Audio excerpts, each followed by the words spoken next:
Olá, muito boa tarde a você, nosso querido internauta. Estamos ao vivo em mais uma rodada de entrevistas com os candidatos que vão concorrer ao pleito no mês de outubro. E hoje vamos conversar com o candidato a deputado federal, Gerson Feitosa. Só passar um breve histórico aqui. Ele tem 32 anos, casado, tem 2 filhos e é presidente da Associação dos Praças do Estado do Amazonas, APAM.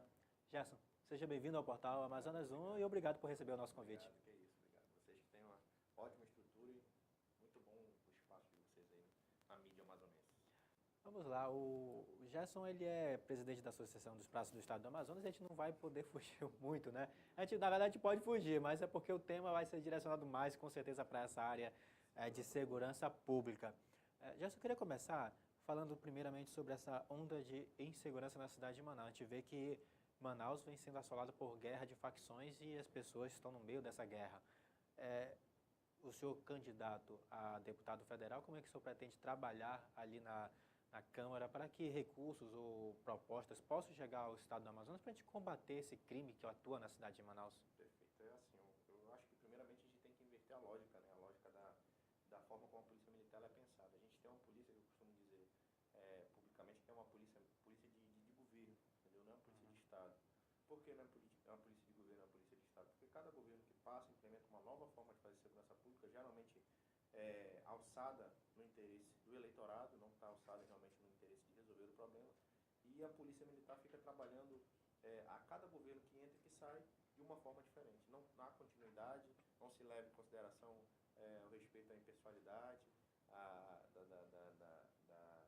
da administração pública, e nesse sentido a gente fica com aquela condição de pensar, meu amigo, enquanto não se estabelecer uma política pública contínua para resolver o problema da insegurança pública, a gente não vai resolver. O Amazonas, por exemplo, hoje tem a maior fronteira de patrulhada do mundo, é vizinho das maiores produtores de cocaína do mundo. Bolívia, todos sabem que é uma grande produtora de cocaína. Sim. E de outras drogas. A Colômbia, que é reconhecidamente, mundialmente conhecida por ser uma grande produtora de cocaína. Nós temos a própria Venezuela, que também hoje desponta, e ainda mais com a crise financeira que assola o povo venezuelano, como um dos produtores de entorpecentes.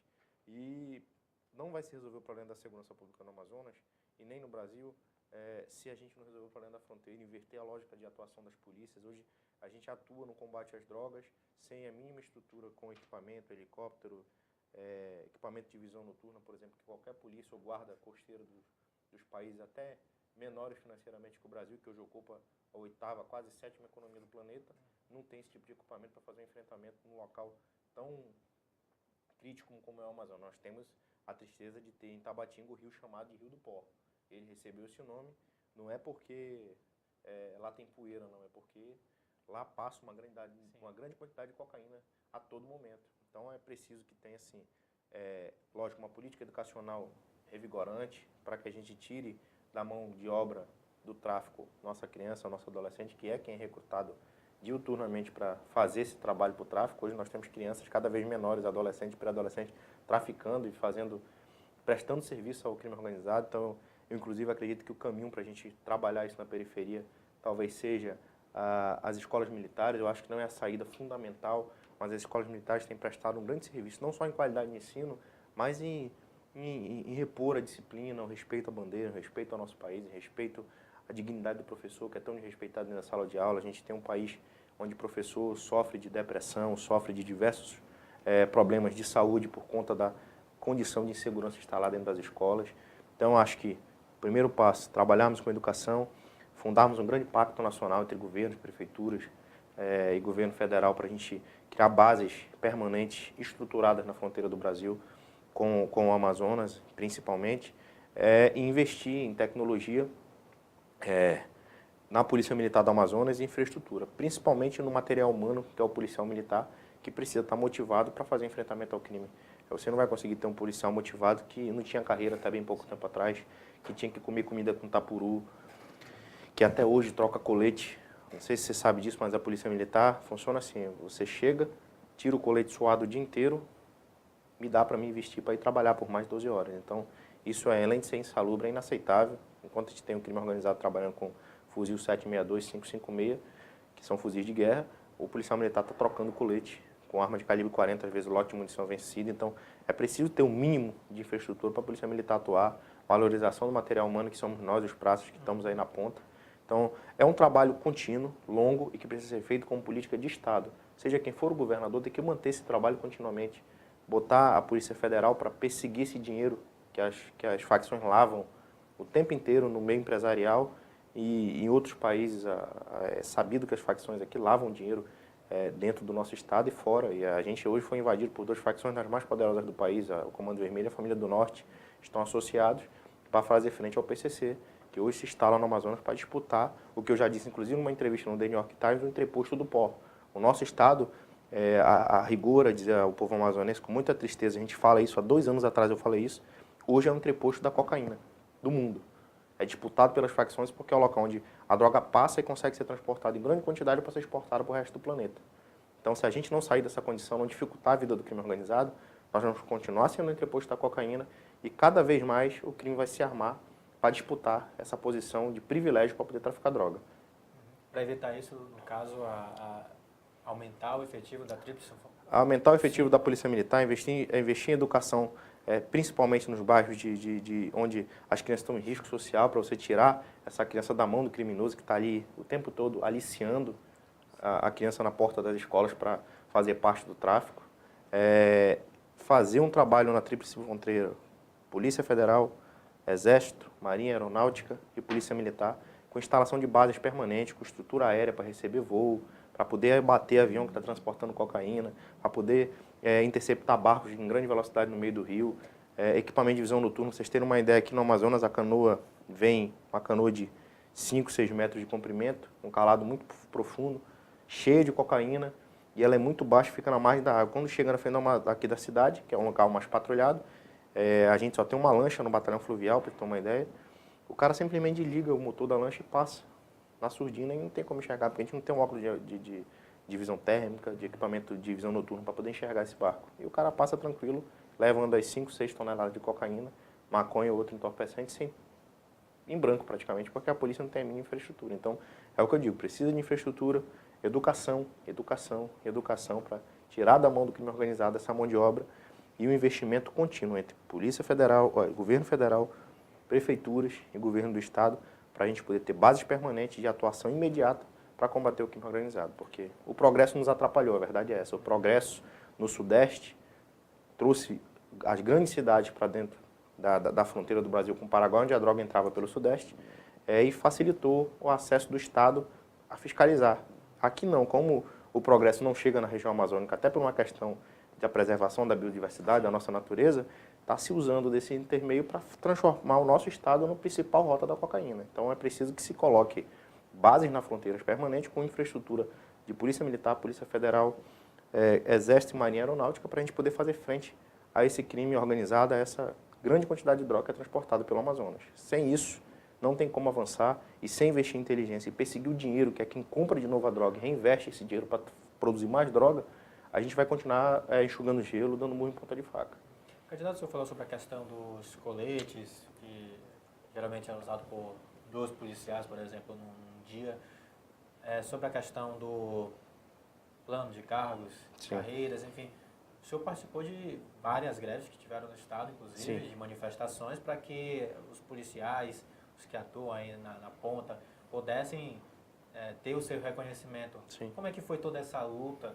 Porque tiveram toda essa promoção agora, né, no atual governo, Sim. mas foi a base da pressão, foi trabalhando para que pudessem ter essas promoções, o que não está correto ser por pressão, poderia ser uma coisa automática, deveria ser uma prática de todos os governos que passassem por aqui. Sem dúvida. Mas teve que ter pressão para que os policiais pudessem ter as suas devidas promoções? Infelizmente teve. A gente passou, a PEAM foi fundada em 2013, no quadro de associações que nós tínhamos no Amazonas, tínhamos 2, a ACS, que é a Associação de Cabos e Soldados, e a Associação de Subtenentes e Sargento. Mas, naquele momento, as entidades representativas da polícia faziam mais que um trabalho de grêmio recreativo, sabe, de clube de lazer, piscina e tal, não tinha aquele empenho ideológico, vamos dizer assim, de mudança e melhoria da vida do policial militar para tentar melhorar a segurança pública. Eu quero que o povo amazonense entenda quando a gente fala em salário melhor para policial, fardamento, armamento, munição, equipamento para trabalhar. Primeiro que equipamento para trabalhar em munição você não leva para casa. Você está pedindo o mínimo de condição para poder trabalhar. E quando nós reivindicamos isso, nós fizemos isso pela segurança pública e pela segurança do próprio agente de segurança pública que está na rua enfrentando o crime. Então, a polícia que me apresentaram quando eu entrei na polícia em 2011, era uma polícia sem perspectiva de promoção, onde nós tínhamos homens com 20, 27 anos, para você ter uma ideia, a título de comparação, o policial militar entra na polícia como soldado e segue 30 anos na ativa até ir para a reserva. Nós tínhamos homens com 25, 27 anos que continuavam soldados, ou seja, a vida inteira servindo ao povo amazonense sem ter tido uma única promoção. Essa era a realidade da polícia que eu entrei. Fardamento pago de 5, 6 anos, com diversos escândalos de corrupção. Por exemplo, tem um processo no Ministério Público Estadual até hoje, de uma licitação que dava para comprar 120 peças de fardamento e o policial não tinha nenhum para usar. E na conta feita pelo próprio Ministério Público ficou claro e comprovado que o valor que foi pago dava para comprar 120 uniformes para cada homem que estava na ativa. E a gente tinha essa realidade, sem promoção, sem fardamento. Infelizmente o lance do colete voltou, não era assim. A gente tinha um colete pessoal, agora voltou realmente a ter esse rodízio de colete, mas quando eu entrei na polícia era assim. Rodízio de colete, rodízio de munição, o policial chegava, dava munição para o outro e trabalhar. Era o mesmo armamento compartilhado por todos os turnos de polícia. E essa era a polícia que nós tínhamos nas ruas de Manaus para fazer enfrentamento ao crime organizado. Mudou não o suficiente, mas mudou o bastante, que a gente, pelo menos o que a gente almejou no primeiro momento, hoje nós alcançamos. Hoje nós comemos comida com tapuru, com cocô de rato, diversas denúncias aí na imprensa amazonense. Se procurar, você acha rapidinho no Google aí quantas denúncias nós fizemos. Hoje nós temos um auxílio de alimentação de R$600. Não é o suficiente, mas pelo menos dá ao policial uma condição de alimentação melhor na área de serviço. Hoje nós temos a Lei de Promoção 4.044, que foi construída numa greve em 2014. Depois disso eu fiz mais 3 movimentos dentro da Polícia do Amazonas. E essa lei, graças a Deus, trouxe aí a dignidade. O governador anterior, José Maia, não respeitou a lei, não cumpriu em nenhum momento, deixou um acúmulo de promoção que foi cumprida pelo governador atual. Somadas aí mais de 6.800 promoções. Devem acontecer agora em agosto mais 1.300 promoções previstas para esse ano. Cumpriu com o auxílio moradia, que estava há mais de 20 anos sem ser atualizado. Ou seja, o policial arrancado aqui de Manaus é transferido lá para Irunepé, para a Boca do Acre, para Benjamin, lá para Tabatinga, onde a droga passa. Ele ia para lá com R$400 para dar um jeito de morar com a família, filho, mulher, saindo de casa. R$400. Hoje foi atualizado para pouco mais de 650. Não é o suficiente. Não é muito. Mas pelo menos foi atualizado depois de 20 anos o auxílio fardamento, o auxílio moradia. E hoje criamos o auxílio fardamento e acabamos com as licitações, que são fruto de investigações do Ministério Público. O valor R$ 2.718 é passado direto no contra-cheque do policial militar uma vez ao ano e ele fica, por obrigação, obrigado a comprar fardo, colete, a boina e todo o material, equipamento necessário para desempenhar a função na rua e os fardamentos. Nós temos, pelo menos, que a gente usa diariamente 2 tipos de fardamento, que é a farda de passeio de combate, que é o 4A. Hoje a gente compra isso com dinheiro que foi repassado graças à instituição do auxílio de fardamento. Isso trouxe qualidade também. Hoje você consegue sair na rua e ver um policial mais alinhado, com a farda nova, entendeu? Não, afinal, nós estamos ali representando o Estado. Eu acho que a excelência que se cobra no militarismo, sempre bem apresentado, deve ser dado como exemplo pela própria instituição, dando um fardamento de qualidade. Hoje eu acho que nós avançamos bastante, não o suficiente, mas graças a Deus nós temos hoje uma outra realidade na segurança pública. Agora é preciso que as leis continuem sendo respeitadas, que os governadores que venham assumir o papel do executivo respeitem as leis de promoção do praça, não tentem atacar e destruir essa conquista, porque isso posso garantir para você que hoje você tem um sargento lá dentro da viatura motivado, que tem uma promoção, que se viu reconhecido pelo trabalho que presta à sociedade. E nós precisamos ver que dentro daquela farda tem um ser humano e que aquela pessoa precisa de motivação, de ânimo para poder trabalhar. Qualquer pessoa, em qualquer atividade profissional, não quer ser reconhecida. Você que é jornalista, você não quer ser amanhã chefe de editoria, gerenciar um jornal, não quer, de repente, ter o seu próprio jornal, porque o policial vai conseguir passar 30 anos no mesmo lugar sem ter um aumento, sem ter um benefício salarial. Então, a gente pede e sonha que todos os governadores que venham a assumir o poder, seja quem for que ganhe essa eleição, que cumpra com a meta de respeitar a polícia. E eu, independente de eleição, estarei vigilante. Tenho um mandato para cumprir na pena até 2022 e pode ter certeza que se a polícia militar for em algum momento de novo atacada, em detrimento do povo amazonense e da segurança pública, nós faremos frente, seja quem for o governador. O senhor falou dessa questão aí da promoção, o policial não se sentindo valorizado, tendo toda essa defasagem em todos os setores da polícia, faz com que o policial possa possa também agir com corrupção na cidade de Manaus? Sim. Tem isso na cidade de Manaus? Assim, a corrupção ela é uma condição que é inerente ao ser humano, né?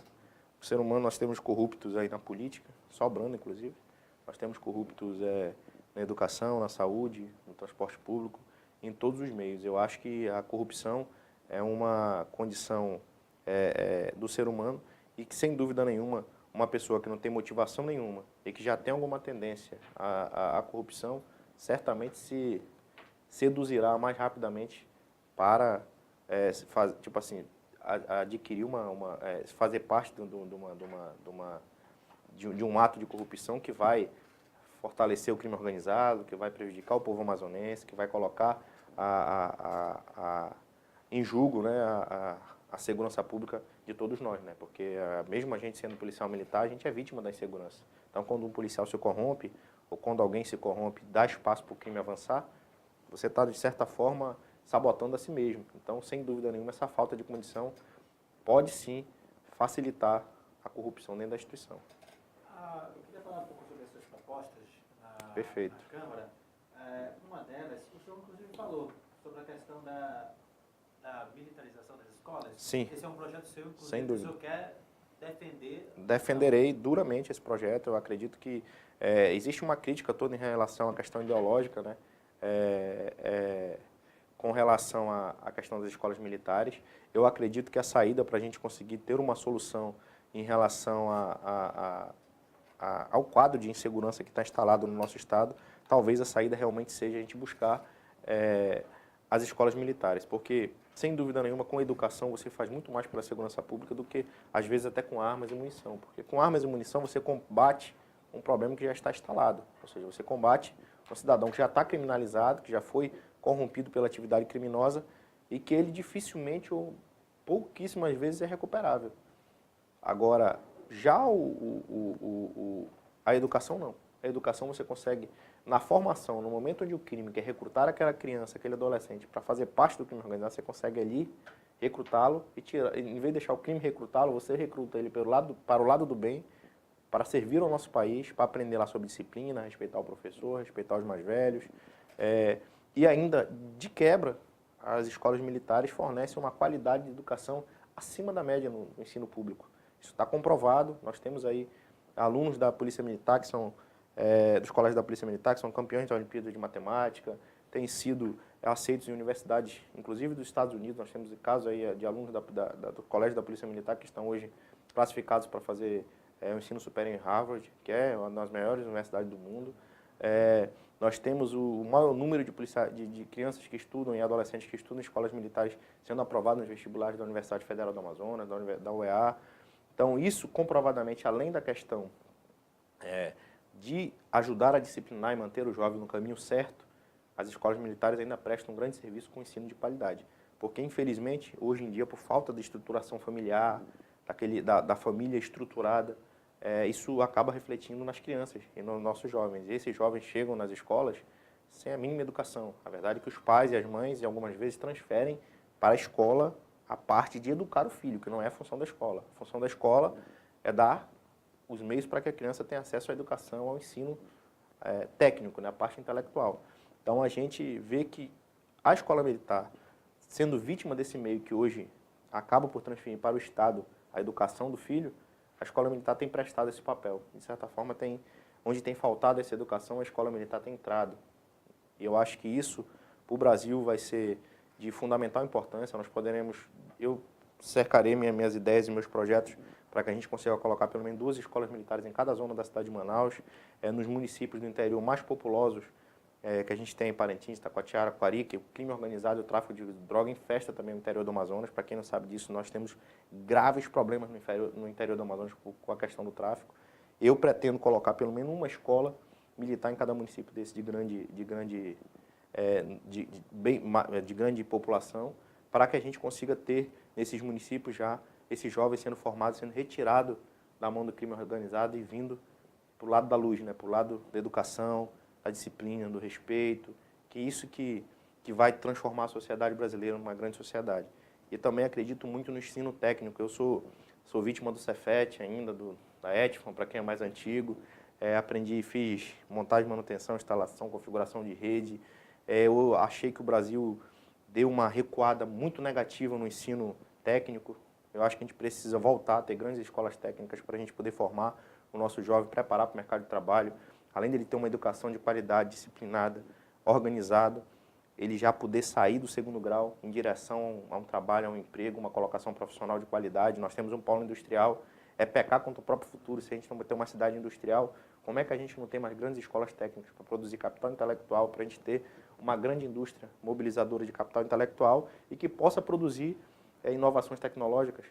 A gente vai querer ser montador a vida inteira, montador de televisão, montador de celular, porque a nossa indústria não pode produzir conteúdo intelectual para a gente avançar na tecnologia de alto alcance que o mundo tem hoje, principalmente na área de informática. Então, acho que a gente tem que, além das escolas militares, uma pauta que eu defenderei profundamente é o retorno forte das escolas técnicas do contexto nacional, e principalmente no nosso Amazonas, que precisa muito de mão de obra qualificada para a gente manter essa indústria que a gente tem aí grande, forte, com capacidade de concorrer com o mundo competitivo, aí China, Estados Unidos, enfim, um meio industrial que é muito competitivo, né? Candidato, hoje nós fizemos a apresentação de mais um dos envolvidos na morte daquele estudante de uma escola militar, inclusive. Sim. Lá na Zona Leste, foi do espancamento? Foi espancado por populares, e do que o delegado falou pra gente foi de que a farda que ele estava usando poderia ter sido motivo para o espancamento. Sim.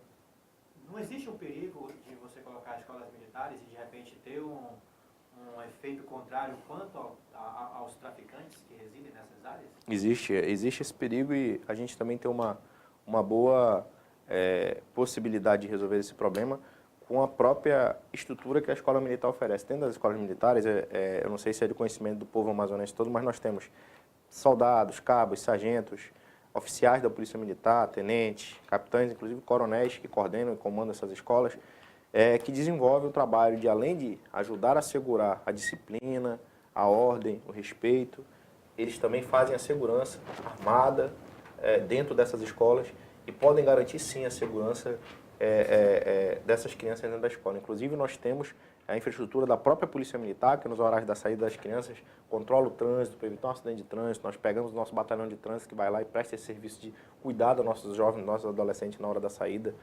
E temos viaturas patrulhando os locais. O caso do nosso estudante lá, que provavelmente foi espancado por estar com a fardinha da escola da Polícia Militar, ele não estava próximo à escola. É lógico que ele foi colocado, provavelmente, pelo menos as coisas que eu vi até o momento, nessa condição, porque estava com a farda da escola da Polícia Militar e o crime organizado fez de propósito. Agora eu quero dizer, mandar uma mensagem clara para os marginais que praticaram essa injúria, esse absurdo contra esse jovem, que não vai ficar de graça. A Polícia Militar não vai permitir que vocês dominem o Estado, e a gente vai fazer frente a vocês cada dia mais. E toda vez que houver uma situação dessa, ou pelo menos parecida com um aluno da escola da Polícia Militar, ou não, mas seja quem for, a gente vai atuar de forma direta e contundente, porque o marginal aqui desse Estado tem que entender que nós somos o Estado. Nós somos o povo amazonense que, representado pelo Estado, está aqui colocando sua posição irrevogável.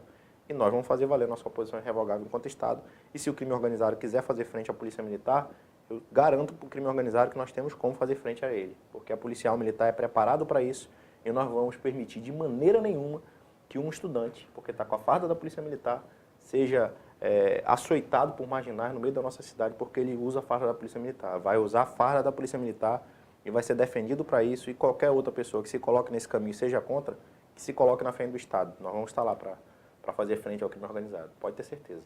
Muito bom. Candidato, tem outras propostas suas? Nosso tempo já está quase estourando, mas vamos só falar, vamos tentar ser breve um pouquinho. O senhor quer estabelecer o piso salarial nacional da categoria também. É uma do seu trabalho de atuação, é um trabalho que vai ser, mas tem que ser bastante discutido, inclusive, por lá, né? Tem, porque a gente tem um problema com o Pacto Federativo, né? O município não contribui com a segurança pública, então a gente acaba ficando sem condição de participar, né? O município acaba ficando sem participar da questão da segurança pública. O município é mais que um ficaria mais como um observador mesmo, não participa. Então a gente precisa resolver uma questão no Pacto Federativo para poder garantir ao município condição de infraestrutura financeira para poder investir na segurança pública, porque não adianta criar só mais uma despesa para o município e não ter como marcar com essa despesa. Isso a gente tem que ter esse entendimento lá no Congresso. Às vezes o deputado faz as coisas sem entender isso, cria uma despesa sem criar o fundo. Então, se vai o município passar a investir em segurança pública, você precisa, por exemplo, armar as guardas municipais, colocar a guarda municipal como uma polícia municipal.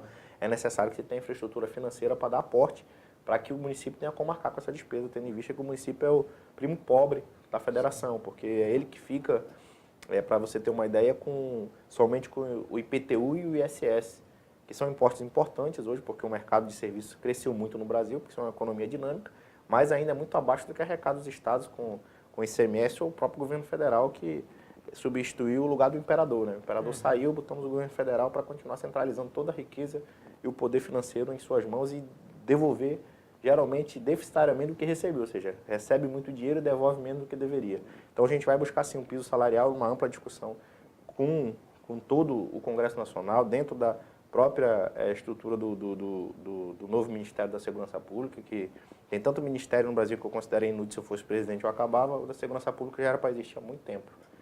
A gente vai buscar, sim, o piso salarial da categoria da Segurança Pública, falando aí de policial militar, civil, policial federal, policial rodoviário, buscar realmente uma pauta de encontro para a gente conseguir construir esse piso, porque é importante a gente ter o policial valorizado. Um policial militar no Brasil ganha hoje, em média, 25% a 27% do que ganha um policial norte-americano, ou seja, um policial americano, em comparação direta ao que ganha um policial brasileiro, ganha em média 10 a 11 mil reais.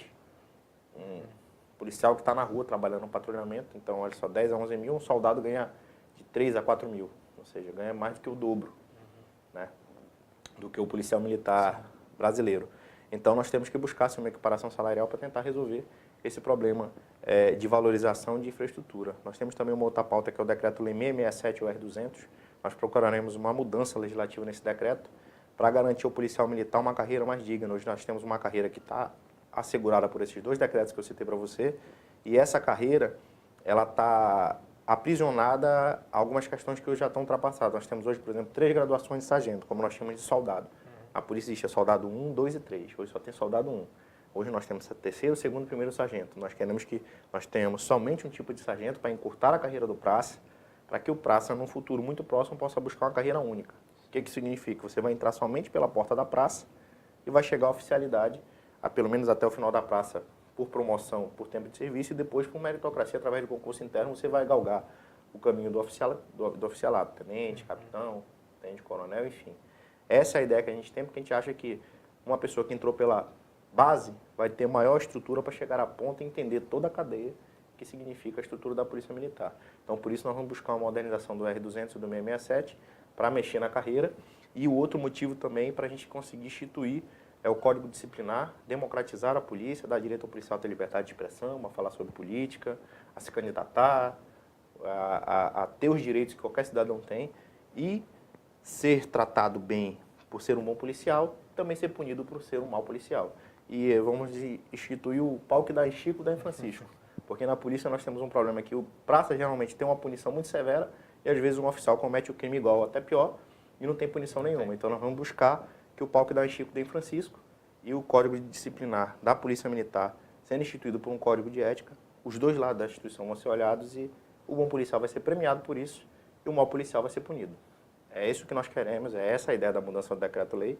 E a gente acredita que com isso a gente vai dar uma avançada considerável na questão da segurança pública e na garantia de uma carreira mais digna para o policial militar. Com certeza. Candidato, mais uma vez, muito obrigado pela sua participação aqui no Portal Amazonas 1, por ter recebido o convite. Desejo toda a sorte durante esse pleito que se aproxima já no mês de outubro. Eu queria aqui agradecer a todos que estão assistindo e a estrutura aqui do nosso canal aqui de comunicação do Amazonas 1. Muito obrigado por todo o bom tratamento. A estrutura de vocês está de parabéns. Muito obrigado, viu?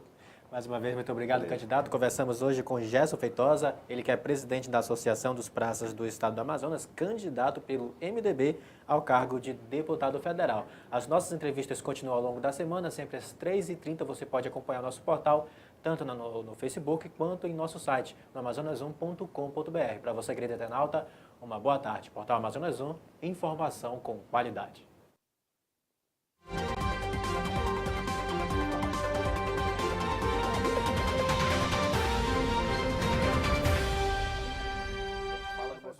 pega porque- fogo, que a Com tropa certeza. é louca por ele, mano.